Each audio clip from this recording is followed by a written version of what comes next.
O Recap sempre busca grandes nomes e entidades para auxiliar a revenda e a sociedade nas análises econômicas. Neste Recap Podcast, nós conversamos com Isis Janotti Ferreira. Ela é economista da CNC, a Confederação Nacional do Comércio. Também é contadora, mestre em economia com 13 anos de experiência em macroeconomia e análise de conjuntura e cenários. Isis faz um balanço do que ajudou a termos uma previsão mais otimista na economia do Brasil. Ela destaca exportações, medidas de enfrentamento da pandemia e vacinação, mas com ressalvas sobre a inflação e as novas variáveis da Covid-19.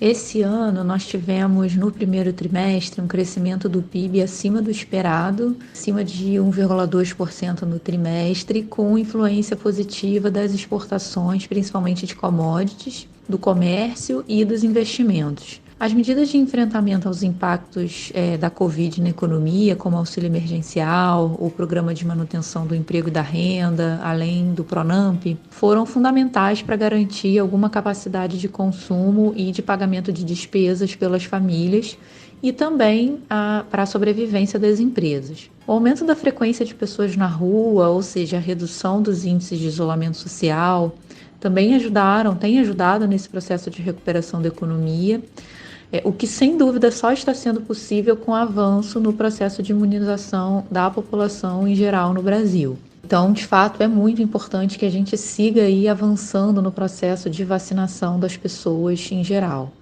Por outro lado, desde o último trimestre de 2020, que a gente vem observando maiores pressões inflacionárias advindas justamente das commodities metálicas e agrícolas, e agora, em 2021, a gente também tem tido mais pressões nos preços de energia, combustíveis e a recuperação gradativa dos preços dos serviços. Isso pode, em alguma medida, limitar a recuperação econômica, considerando também as incertezas que ainda temos nos cenários em razão do avanço das variantes do vírus este ano. A economista da CNC também traz uma análise global, detalhando a questão do comércio exterior, impactos e previsões em relação ao dólar.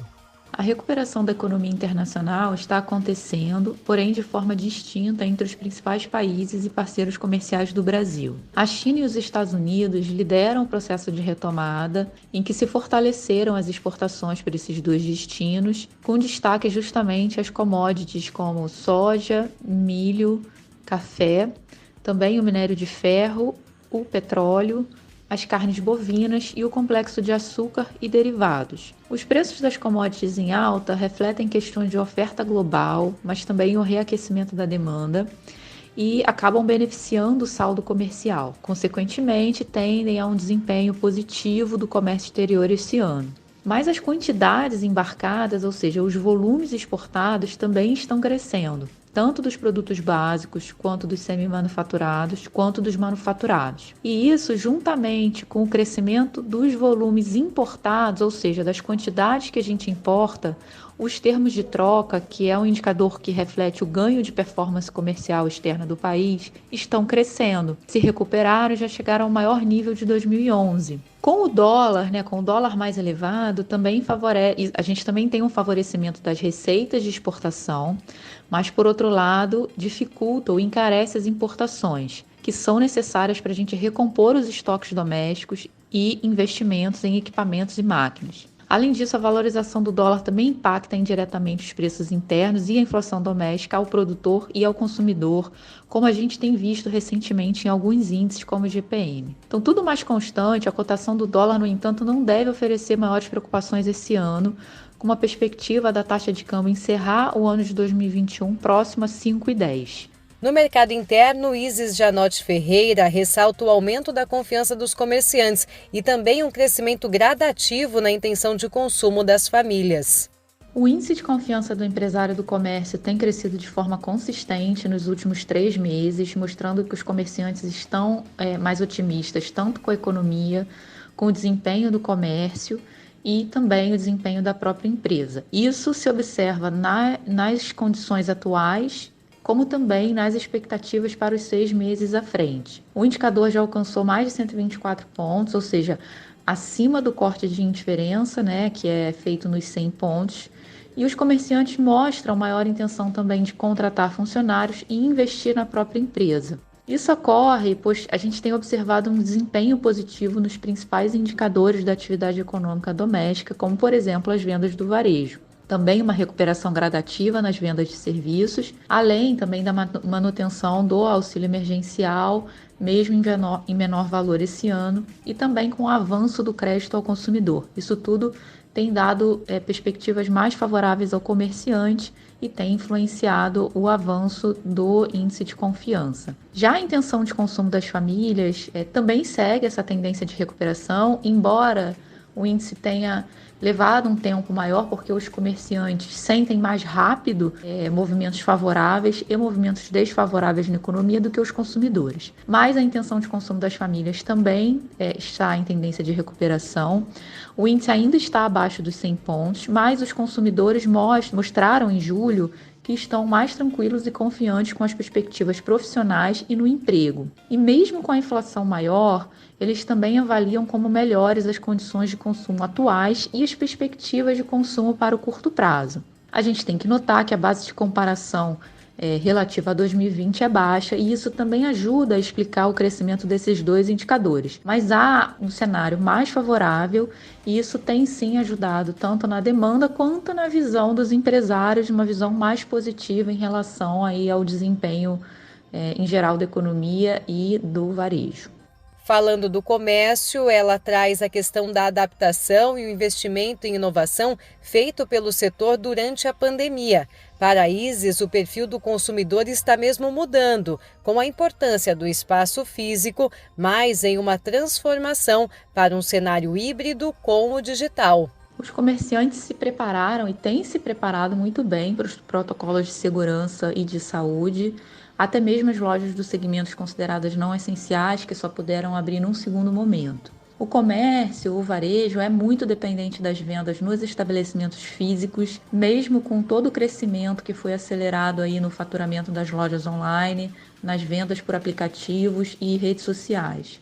Nesse sentido, mesmo impactando nos custos e na capacidade de geração de receita dos postos de venda, os lojistas precisaram se adaptar, principalmente com a limitação de consumidores podendo frequentar as lojas. Além disso, os comerciantes reduziram suas despesas, atentaram para inovações, numa expectativa de fazer mais com menos ou fazer melhor com os insumos que já possuem. Além de aproveitarem o momento favorável do crédito com alguns programas especiais. Com isso, o comércio se recuperou mais rapidamente do que os serviços, o que é natural, já que os serviços essencialmente envolvem a aglomeração de pessoas. As vendas no varejo já superaram o nível anterior à pandemia e os serviços estão gradualmente nessa mesma dinâmica. Parte da mudança do comportamento dos consumidores deve perdurar com o consumo num perfil mais híbrido, em que os consumidores usam a internet e os canais digitais para pesquisar preços e efetivar a compra na loja física, ou o contrário, a experiência com o produto ou serviço no posto de venda, no PDV, e a efetivação da compra de forma remota. Isso ocorre também pelas inovações e mudanças nas transformações financeiras e nos meios de pagamento e nas formas de transferir recursos financeiros. Toda essa inovação acontecendo no setor financeiro, além de uma maior segurança que o consumidor tem nessas operações remotas, nessas operações para a internet, ajudam nesse processo. Sobre o setor de combustíveis e lubrificantes, a economista e contadora Isis Janotti Ferreira detalha que o desempenho ainda é inferior ao período anterior à pandemia. No caso das lojas de conveniência, vê uma forte adaptação ao digital, que dá destaque a esses estabelecimentos.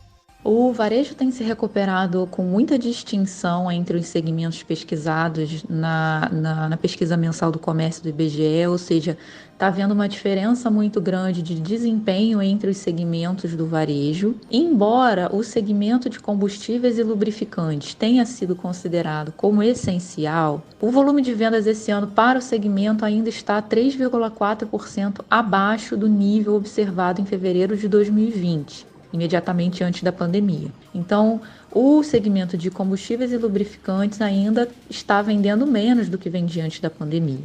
Essa perda para o segmento, de fato, tem sido reduzida mês a mês, principalmente em razão da maior flexibilização do isolamento social e dos indicadores mais favoráveis de mobilidade. Gradativamente, o setor deve se recuperar com os cronogramas de flexibilização que estão sendo adotados nas principais cidades. Mas a gente destaca que ainda temos incerteza em relação aos impactos econômicos de novas variantes da Covid. O que também deve favorecer o setor é uma aceleração na geração de vagas no mercado de trabalho formal e a recuperação da renda dos consumidores em geral. Mas essas variáveis foram muito afetadas durante a pandemia, com o mercado de trabalho ainda se encontra bastante fragilizado e com taxa de desocupação muito elevada.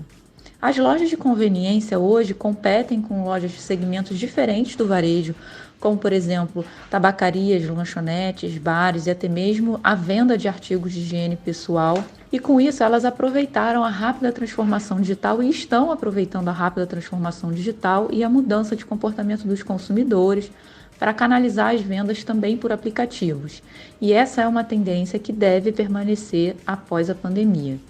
Para você ficar bem informado sobre o setor de combustíveis, economia, comportamento e tendências, continue acompanhando o Recap Podcast nas plataformas de áudio e também no site do sindicato. Gláucia Franchini para o Recap Podcast, abastecendo a revenda com informação em poucos minutos.